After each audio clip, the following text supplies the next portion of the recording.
Assalamualaikum warahmatullahi wabarakatuh. Perkenalkan, nama saya Zaskia Nanda. Saya dari mahasiswa Stikes Karya Persadamuna, Prodi D3 Kebidanan, akan menjelaskan tentang definisi bidan, filosofi, paradigma, serta peran dan fungsi bidan. Definisi bidan, filosofi, paradigma, peran dan fungsi bidan. Apa sih itu bidan? Apa sih itu kebidanan? Jadi, bidan adalah seseorang yang telah menyelesaikan pendidikan bidan yang diakui oleh negara serta memperoleh kualifikasi dan diberi izin untuk melaksanakan praktik kebidanan di negara itu. Sedangkan kebidanan adalah satu bidang ilmu yang mempelajari keilmuan dan seni yang mempersiapkan kehamilan, menolong persalinan, nifas, menyusui, masa interval, dan pengaturan kesuburan, klimakterium dan menopause, bayi baru lahir, dan balita. Definisi bidan menurut ICM dan Vigo. Istilah bidan berasal dari kata widuan, berasal dari bahasa Sanskerta yang berarti cakap.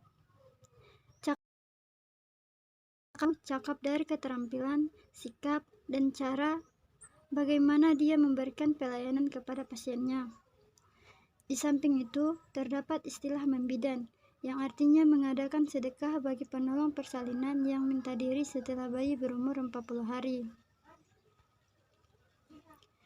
Menurut WHO, bidan adalah seseorang yang telah diakui secara reguler dalam program pendidikan kebidanan sebagaimana yang diakui yuridis, di mana ia ditempatkan dan telah menyelesaikan pendidikan kebidanan dan telah mendapatkan kualifikasi serta terdaftar, disahkan, dan mendapatkan izin melaksanakan praktik kebidanan. Filosofi bidan. Filosofi bidan merujuk pada pengertian keyakinan dan nilai yang dianut oleh seseorang yang mempengaruhi perilaku seseorang.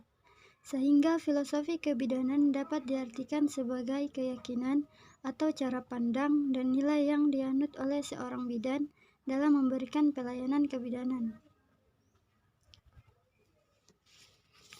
Filosofi kebidanan menurut Guilan and Pearman. Menurut Guilan and Pearman, filosofi kebidanan meliputi 4 aspek yaitu hamil, bersalin, dan masa nifas. Merupakan peristiwa alamiah atau natural dan fisiologis atau normal. Menurutnya, peran bidan adalah kehamilan normal, persalinan normal, dan masa nifas normal, women-centered, dan continuity of care. Maksud peran bidan di sini yaitu seorang bidan hanya bisa menangani hal-hal yang normal-normal saja. Kalau sudah tidak normal lagi, itu bukan lagi tanggung jawab dari seorang bidan. Filosofi kebidanan menurut Kemenkes 369. Dalam menjalankan perannya, bidan memiliki keyakinan yang dijadikan panduan dalam memberikan asuhan.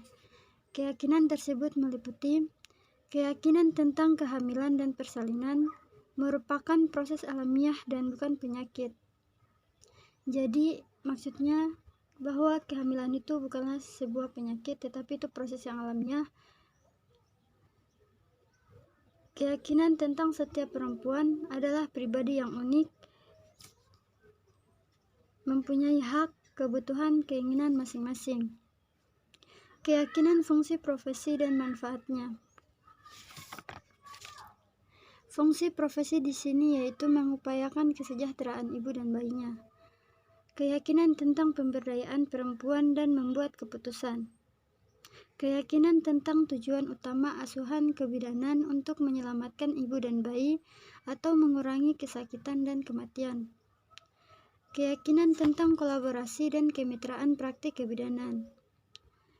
Keyakinan tentang bidan bahwa setiap individu berhak memperoleh pelayanan kesehatan yang aman. Setiap individu berhak dilahirkan secara sehat, dan pengalaman melahirkan anak merupakan tugas perkembangan keluarga yang membutuhkan persiapan sampai anak menginjak masa-masa remaja. Paradigma kebidanan. Bidan dalam bekerja memberikan pelayanan keprofesiannya berpegang pada paradigma berupa perempuan, lingkungan, perilaku, pelayanan kesehatan, dan keturunan. Maksud pelayanan kesehatan di sini yaitu pelayanan kebidanan yang bertuju pada individu, keluarga, dan masyarakat yang meliputi upaya peningkatan, pencegahan, penyembuhan, dan pemulihan. Layanan kebidanan dibedakan menjadi 3 yaitu layanan primer, layanan kolaborasi, dan layanan rujukan. Layanan primer merupakan layanan bidan yang sepenuhnya menjadi tanggung jawab bidan. Layanan kolaborasi merupakan layanan yang dilakukan oleh bidan sebagai anggota tim yang kegiatannya dilakukan secara bersamaan atau sebagai salah satu dari sebuah proses kegiatan pelayanan kesehatan. Sedangkan layanan rujukan merupakan layanan yang dilakukan oleh bidan dalam rangka rujukan ke sistem layanan yang lebih tinggi atau sebaliknya, yaitu pelayanan yang dilakukan oleh bidan dalam menerima rujukan dari dukun yang menolong persalinan. Peran bidan dalam melaksanakan profesinya, bidan memiliki peran sebagai pelaksana, pengelola, pendidik, dan peneliti. Peran bidan sebagai pelaksana. Bidan memiliki 3 tugas yaitu tugas mandiri, tugas kolaborasi, dan tugas ketergantungan. Peran bidan sebagai pengelola. Bidan memiliki 2 tugas yaitu tugas pengembangan pelayanan dasar kesehatan dan tugas partisipasi dalam tim. Peran bidan sebagai pendidik. Bidan memiliki 2 tugas yaitu sebagai pendidik dan penyuluh kesehatan bagi klien serta pelatih dan pembimbing kader. Peran bidan sebagai peneliti atau investigator. Bidan melakukan investigasi atau penelitian terapan dalam bidang kesehatan baik secara mandiri maupun berkelompok. Fungsi bidan. Fungsi bidan dibedakan menjadi 4 yaitu fungsi pelaksana, fungsi pengelola, fungsi pendidik, dan fungsi peneliti. Fungsi bidan sebagai pelaksana. Melakukan bimbingan dan penyuluhan kepada individu, keluarga, serta masyarakat, khususnya kaum remaja pada masa pra-perkawinan. Melakukan asuhan kebidanan untuk proses kehamilan normal, kehamilan dengan kasus patologis tertentu, dan kehamilan dengan risiko tinggi. Menolong persalinan normal dan kasus persalinan patologis tertentu.